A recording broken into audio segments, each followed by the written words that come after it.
Mga abe, wala kayo sa lola ko, kay Nanay Pining.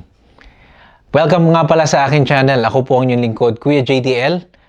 At pag-uusapan natin ngayon is about sa lola ko, kay Nanay Pining. Ngunit sa kasamaang palad, namayapa na si Nanay Pining nung nakaraang Sunday. Ang suot ko nga palang t-shirt, yung t-shirt niya yung t-shirt na suot namin nung nag-birthday siya, nung nag-100 years old siya, itong nakaraang May 2025. Sa mga nakakasubaybay ng channel ko, nandyan po yan yung aking coverage sa kanyang birthday. Sana po napanood nyo rin po yun. Pero ano bang topic natin ngayon, mga abe? Yun nga, so bahagya akong ikukwento yung about sa lola ko. Kaya nga pamagat ito, wala kayo sa lola ko. Yung mga pinagkukwentuhan natin ng mga bata at sa mga comedy about sa lola, sa lolo, or sa tito. Pero about sa lola ko. One thing kaya ako meron ito, yung tinatawag na coin purse, no? Ang tawag nito, ni Nanay Pining, ang tawag niya dito, ay kwarta moneda. Hindi ko alam kung bakit kwarta moneda, pero sa tuwing tataya siya ng weteng, nung maliliit pa kami, lagi niyang tinatanong sa mga pinsan ko o kaya sa akin, "Anak, abot mo nga yung kwarta moneda ko." Biruin mo mga abe, nakaabot pa siya ng 100 years old sa kabila ng, nagyoyosi siya ng Liberty, Evergreen. Yung brown na sigarilyo, nakalimutan ko na kung ano tawag doon eh. Pero nung may tindahan pa kami, lagi siyang nagyoyosi ng Evergreen or Liberty. At walang sino man ang nakakapigil sa kanya, kahit na ang Lolo Jose. So ito po ang ginawa kong maikling sanaysay about sa lola ko. Sana po ay mapanood ninyo, at kung nadidinig man niya o napapanood niya, at least sana matuwa siya kahit papaano. Panoorin po ninyo, mga abe. Isang siglo ng katatagan. Pumanaw si Josefina Nanay Pining Viola de Leon sa edad na 100 taong gulang. Sa edad na hindi na inaabot ng karamihan, at kung inaabot man, kadalasan may mga reklamo na. Siya ay nakahimlay sa kanyang bayang Sinalangan sa Old Santa Rita, San Miguel, Bulacan.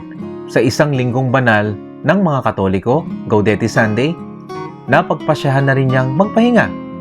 Mukhang sapat na raw ang isang siglo ng pakikipagbuno sa mundo. Ngunit bago yon, tila pinagtulungan siya ng kasaysayan at natalo lahat. Nakaligtas siya sa una at ikalawang digmaang pandaigdig. Hindi tinabla ng Spanish flu, at nang dumating ang COVID-19, mukhang napailing na lang ang virus at umalis. Dumaan ang isang katutak na pangalan ng bagyo. Nagliyab ang mga lindol, lalo na nung dekada 90. Sumabog ang pinatubo, pero si Tandang Pining ay nananatiling matatag.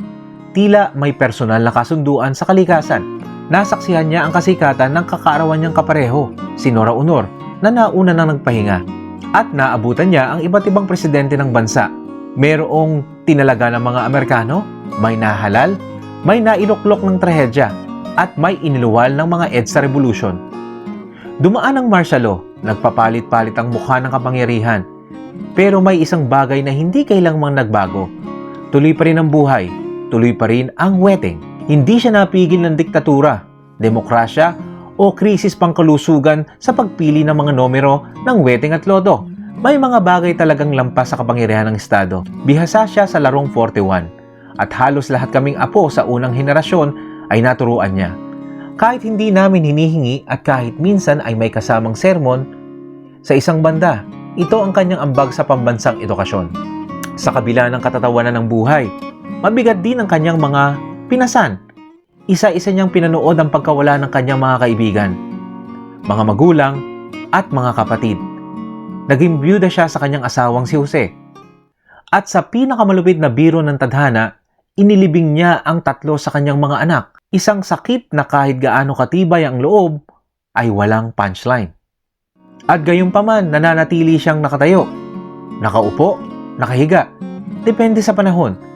Ilang buwan matapos siyang ipinagdiwang ang kanyang 100 kaarawan, sa parehong taon, ipinagdiwang din niya ang kanyang paglipat sa kabilang buhay. Para bang sinasabing, sapat na, na-check ko na lahat. Bilang isa sa kanyang hindi mabilang na mga apo, alam ko ang isang katotohanang iniwan niya sa amin. Walang kalderetang papasa sa kanya kung walang kamoteng kasabay ng karne. Isang aral na hindi matatagpuan sa mga libro, ngunit kailanman ay hindi malilimutan. Maraming salamat sa pag-aaruga at sa pagmamahal, at sa isang buhay na nagpapatunay na kahit gaano kagulo ang mundo, may mga taong hindi nito kayang galawin. Paalam, Nanay Pining. At kung may weteng at loto man dyan, pakibulong na lang ang tamang numero.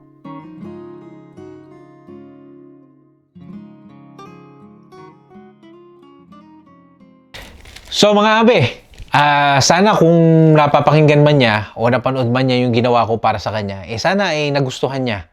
Mga abe, dahil hindi ko na inabot yung isa kong lola sa mother side Pero ayon sa mga kwento, best friend daw sila magbalae. Actually, talagang sila players ng mga 41 sa aming barangay. Kaya talagang close sila. Pero ngayon pa man mga abe, hindi ko makakalimutan yung kapag may sakit ako at ang nanay at tatay ko ay may tindahan pa sa Maynila nung ako'y elementary pa. Si Nanay Pining ang nag-aalaga sa akin. Sa katunayan, nakikitulog pa nga ako sa kanilang bahay kasama si Tatay Jose sa iisang banig at iisang kulambo. At yun ang hindi ko makakalimutan. Napakabibid sa memorya ko nun. Although, hindi ko man narinig na ipinagmalaki ako ng aking Nanay Pining sa ibang tao, kagaya ng ibang pinsan ko. Noon, nagsiselos pa ako. Pero ngayon, okay na yon. Ang importante sa akin, kinilala niya ako bilang isang apo. Nakapagmamano ako sa kanya. At nitong nakaraang 100 years old niya, nandun ako. Kasi nag-promise ako sa kanya nung time na nakakapagsalita pa siya noong COVID 2020. No? Ang sabi niya sa akin noon, baka hindi ko na daw siya abutan. At buti na lang sa tulong ni Mrs. JDL, napauwi ako noong May 2025 para madalaw ko siya at mapagdiwang ko yung birthday niya kasama ng mga pinsan ko at mga tita ko at syempre ng aking mga magulang. Kaya ito po yung isang biyaya na masasabi ko na sa kabila ng ibang masasakit na naranasan ko ngayong 2025, isa na yata ito sa malaking biyayang natanggap ko. Yung makita ko siya nitong birthday niya na 100 years na bihirang dumarating sa buhay ng isang tao at nandun ako. At ngayon nga, malungkot kami na wala siya ngayong Pasko. Masaya na rin kami kasi makakasama na niya yung mga tropa niya, yung nanay, yung Tatay Jose, at kung sino man na gusto niya. At kasi kung tutuusin, no, hindi naman siya nakakalakad na. Hindi naman siya nakakapagsalita na. Kaya it's time for her to take a rest. At happy naman ako dahil hindi na siya masyadong nahirapan. At dahil ako po ay Katoliko, no, lagi kong sinasabi sa post ko, no, na mga abe, yung kanyang paglisan sa mundong ito is Gaudete Sunday. Kulay pink nga yun, mga abe, no, sa mga nagsisimba nung Sunday, na meaning rejoice. At kulay pink nga yung suot ng mga pare nun, di ba?